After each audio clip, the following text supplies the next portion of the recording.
Multan sultans ने Islamabad United को हरा दिया है। एक बेमज़ा सा मैच हुआ, लो स्कोरिंग मैच हुआ। दो बहुत बड़ी टीमें मद्दे मुकाबिल थीं, लेकिन उसके बावजूद कोई ज़्यादा दिलचस्प मैच नहीं हुआ। इस्लामाबाद यूनाइटेड ने बहुत ही बुरी जो है वो बैटिंग की। पिच बहुत ज़्यादा स्लो थी। पिच के ऊपर भी हम बात करेंगे, इस्लामाबाद की परफॉर्मेंस के ऊपर भी बात करेंगे, लेकिन सबसे पहले हम बात कर लेते हैं क्वेटा ग्लैडिएटर के हवाले से।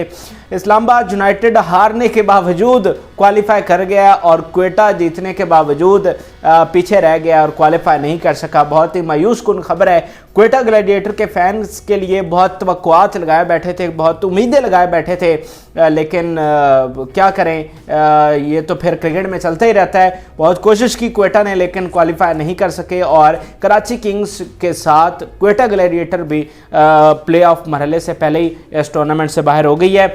स्टैट्स की अगर थोड़ी सी बात कर लें तो रन रेट का बहुत ज़्यादा प्रॉब्लम था क्वेटा को, और दो सिनेरियोज दिए गए थे कि अगर पहले बॉलिंग करे जो है इस्लामाबाद यूनाइटेड, तो फिर मुल्तान सुल्तान्स को 157 के मार्जिन से हराना होगा इनको, इस्लामाबाद यूनाइटेड को। और अगर पहले इस्लामाबाद बैटिंग कर रहा है तो फिर 100 से पहले इनको आउट करे मुल्तान सुल्तान्स और 3.4 या 5 ओवर्स में वो टारगेट जो है वो चेज़ करे।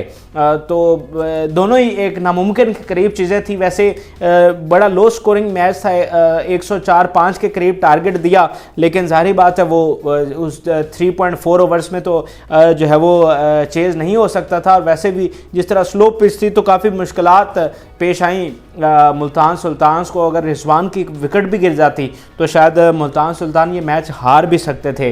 तो इस तरह उम्मीदें दम तोड़ गई मुल्तान सुल्तान क्वेटा की। और जब ये मैच जारी था उसी दौरान ऑफिशियली जो है इस्लामाबाद यूनाइटेड ने क्वालिफाई कर लिया था प्ले ऑफ्स के लिए, और इस तरह क्वेटा जीत कर भी पीछे रह गया और इस्लामाबाद जो है वो हार कर ही आगे चले गए। और क्वेटा ने जो सबसे बड़ी नाज़रीन गलती की है वो मुल्तान सुल्तान्स के खिलाफ जो उनका मैच था उसमें जितने बड़े मार्जिन के साथ वो हारे हैं उसने उनके रन रेट को बहुत ज़्यादा मुतासर किया है। अगर वो इसी तरह क्लोज उनका मैच होता और थोड़े मार्जिन के साथ हारते, कुछ 4-5 स्कोर्स के मार्जिन से हार जाते, तो फिर उनका रन रेट बेहतर होता। फिर कराची को भी वो कोई बड़े मार्जिन से नहीं हरा सके। अगर कोई 60-70 रन के मार्जिन से हराते तो फिर ज़्यादा चांस बन सकता था क्वेटा का। तो इस तरह कोई जो है वो ज़्यादा मौका नहीं मिला। तो बैड लक है क्वेटा के लिए, पिछले सीज़न में भी परफॉर्म नहीं कर पाए। और एक बड़ी वजह टीम का कम्बिनेशन मैं समझता हूँ कि कोई उस टाइप का कम्बिनेशन नहीं है, कोई बहुत ज़बरदस्त कम्बिनेशन हो। कुछ उनकी बैड लक भी हुई, हसनैन नवाज़ इन लोगों के जाने से काफ़ी मुतासर हुई उनका बॉलिंग और बैटिंग भी, क्योंकि नवाज़ ऑलराउंडर हैं, अच्छी बैटिंग भी कर लेते हैं। तो काफ़ी बैड लक हुई क्वेटा की, लेकिन कोई उस तरह का कम्बिनेशन नहीं है जैसे मुल्तान का हो, इस्लामाबाद यूनाइटेड का हो, लाहौर कलंदर का हो।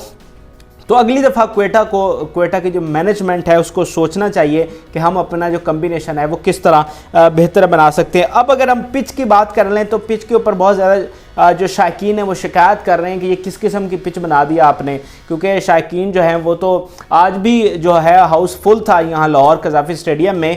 तो शायकीन बहुत मायूस हुए क्योंकि चौके छक्के देखने आते हैं और चाहते हैं कि एक हाई स्कोरिंग मैच हो, फिर उसको चेज़ भी किया जाए, लेकिन बिल्कुल कोई मज़ा नहीं आया। और फैंस ये सोच रहे हैं कि ये पिच इतनी स्लो क्यों हो गई है। तो इसके ऊपर पीसीबी को सोचना चाहिए कि अगर प्ले ऑफ्स और फाइनल इसी तरह से होना है तो फिर क्या मज़ा रह जाएगा इस PSL में।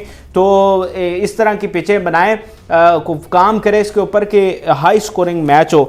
अब इस्लामाबाद की अगर परफॉर्मेंस की बात कर लें तो बहुत ही नीचे आई है इनकी परफॉर्मेंस, ख़ास तौर पर जो आसिफ अली हैं। 9 मैच बल्कि अब तो 10 मैचेस हो गए हैं, कोई परफॉर्मेंस नहीं दी आसिफ अली ने। प्लाटिनम कैटेगरी में पिक किया गया था, जो सबसे ऊपर वाली कैटेगरी है, जो जिसमें सबसे ज़्यादा पैसे दिए जाते हैं, उसमें आसिफ अली को पिक किया गया था। उनके मुकाबले में शादाब दूसरी कैटेगरी में थे, लेकिन देखें उन्होंने कितनी ज़बरदस्त परफॉर्मेंस दी है, लेकिन आसिफ अली कोई परफॉर्मेंस नहीं दे सके। 9-10 स्कोर पर आकर वो आउट हो जाते हैं और उनकी वजह से जो इस्लामाबाद मैचेस आ रहा है ये उसकी एक बड़ी वजह आसिफ अली भी हैं, क्योंकि ये फिनिशर हैं। इन्होंने आखिर में आकर मैच फिनिश करना होता है, लेकिन कोई कारकर्दगी नहीं दिखा सके। तो अगर इनका यही इनकी परफॉर्मेंस रहती है तो फिर इनके लिए आगे बड़ी मुश्किलात हैं और कौमी टीम में भी इनकी जगह नहीं बनेगी। आज बेंच के ऊपर बड़े ज़बरदस्त लड़के बैठे हुए हैं। खुशदिल शाह को आप देखें, खुशदिल शाह जो हैं वो आसिफ अली से ज़्यादा रिलायबल प्लेयर साबित हुए हैं पूरे इस टूर्नामेंट में। अभी तक आप देखें तो सबसे ज़बरदस्त परफॉर्मेंस उन्होंने दी है बॉलिंग में, बैटिंग में, और रिलायबल प्लेयर जो हैं वो साबित हुए हैं। तो आसिफ अली को रिप्लेस कर सकते हैं खुशदिल शाह अगर इनका यही हाल रहा, यही परफॉर्मेंस रही। और अगली दफ़ा ये ना सोचेंगे ये प्लैटिनम कैटेगरी में पिक होंगे। हमारी बेस्ट विशेज़ हैं आसिफ अली के लिए।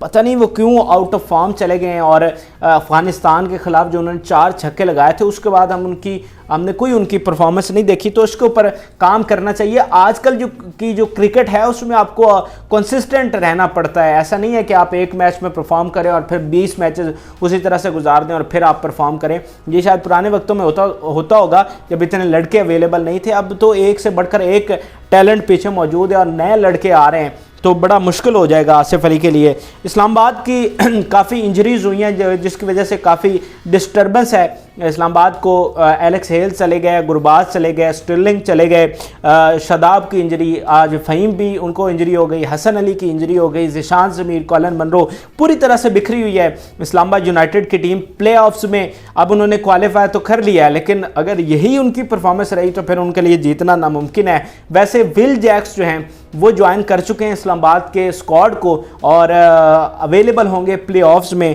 देखते हैं कि अब वो कैसे परफॉर्मेंस देते हैं। पहले भी मैंने आपको वीडियो में बताया था कि विल जैक्स जो हैं ये इंग्लिश बल्लेबाज हैं और 25 गेंदों के ऊपर इन्होंने सेंचुरी भी बनाई थी जो T10 लीग पिछले दिनों हुई थी दुबई में। तो वहाँ पर ये इन्होंने 25 गेंदों के ऊपर सेंचुरी भी बनाई थी। तो पहला PSL है, अब देखते हैं कि ये किस तरह से परफॉर्म करते हैं।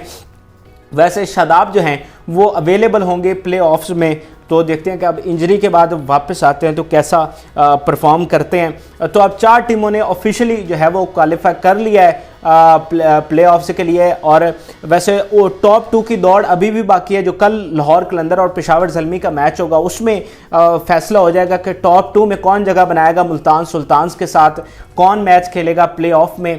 ज़्यादा चांसेस लाहौर कलंदर के हैं जिनके 12 पॉइंट्स हैं और सेकंड नंबर के ऊपर पेशावर ज़ल्मी है जिनके 10 पॉइंट्स हैं। अगर पेशावर ज़ल्मी कल ये मैच जीत जाती है और एक बड़े मार्जिन से जीतती है तो ही पेशावर ज़ल्मी का चांस बनेगा टॉप 2 में आने के लिए, क्योंकि लाहौर कलंदर का जो कम्बिनेशन है वो रन रेट है वो बहुत अच्छा है पेशावर ज़ल्मी के मुकाबले में। तो पेशावर को टॉप 2 में आने के लिए एक बड़े मार्जिन से हराना होगा लाहौर कलंदर को, फिर उनका चांस बनेगा। वगरना लाहौर कलंदर हारने के बावजूद टॉप 2 में जगह बना लेगी और ये उन्हें बहुत बड़ा एज होगा कि प्ले ऑफ्स में हारने के बावजूद उन्हें एक और चांस मिलेगा फाइनल तक पहुंचने के लिए। आप क्या समझ रहे हैं कि कौन सी टीम इस वक्त बेहतर कम्बिनेशन में है? मेरे साथ ज़रूर शेयर करें। फिल वक्त के लिए इजाज़त, अल्लाह हाफ़िज़।